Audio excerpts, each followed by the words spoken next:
വീണ്ടും പാക് ചാരൻ അറസ്റ്റിൽ. ഇയാൾ നിരന്തരം ISI ചാരസംഘടനയുമായി ബന്ധം പുലർത്തി വരികയായിരുന്നുവെന്ന് പോലീസ് കണ്ടെത്തുകയായിരുന്നു. പഞ്ചാബ് സ്വദേശിയായ ഗഗൻദീപ് സിംഗ് എന്ന വ്യക്തിയാണ് പോലീസ് പിടികൂടിയത്. അതിർത്തിക്കപ്പുറമുള്ള സൈനിക നീക്കങ്ങളെക്കുറിച്ച് ISIക്ക് കൈമാറിയതായും പോലീസ് പുറത്തുവിട്ട റിപ്പോർട്ടിൽ നിന്നും വ്യക്തമാകുന്നു. ഓപ്പറേഷൻ സിന്ദൂറിന്റെ സമയത്തും ഇയാൾ പ്രവർത്തിച്ചിരുന്നുവെന്നും പോലീസ് വ്യക്തമാക്കി. ദേശീയ സുരക്ഷയ്ക്ക് ഗുരുതരമായ ഭീഷണി ഉയർത്തുന്ന സൈനിക വിന്യാസങ്ങളുടെയും തന്ത്രപ്രധാന സ്ഥലങ്ങളുടെയും ഒക്കെ തന്നെ വിശദാംശങ്ങൾ ഉൾപ്പെടെയുള്ള രഹസ്യ വിവരങ്ങൾ പങ്കിട്ടതായും കണ്ടെത്തുകയാണ് ചെയ്തിരിക്കുന്നത്.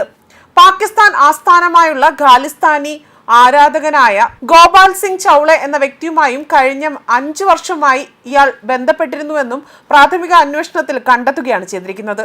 അദ്ദേഹം വഴിയാണ് പാകിസ്ഥാൻ ഇന്റലിജൻസ് ഓപ്പറേറ്റീവുകളെ അയാൾക്ക് പരിചയപ്പെടുത്തി കൊടുത്തത്.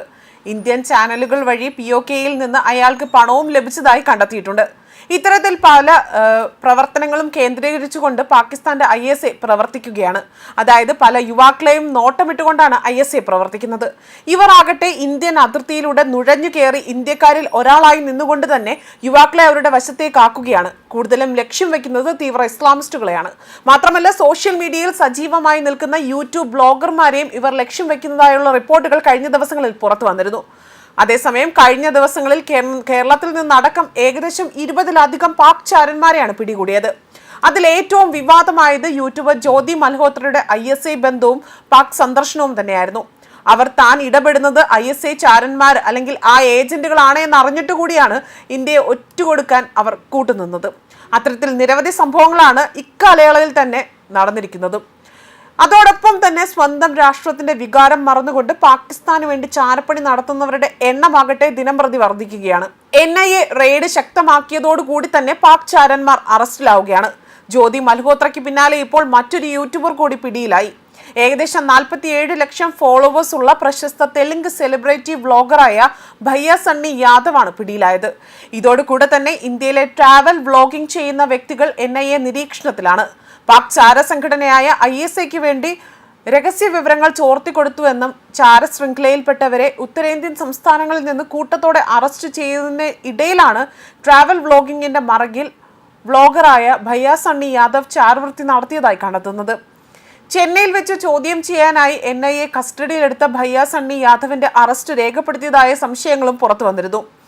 അറസ്റ്റ് സംബന്ധിച്ച് NIA ഔദ്യോഗിക പ്രഖ്യാപനം ഇതുവരെയും നടത്തിയില്ല.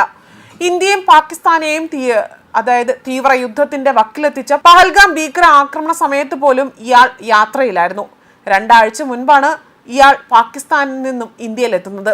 പാക് യാത്രയുടെ വീഡിയോകൾ അടക്കം യൂട്യൂബിൽ പങ്കുവെക്കുകയും ചെയ്തു.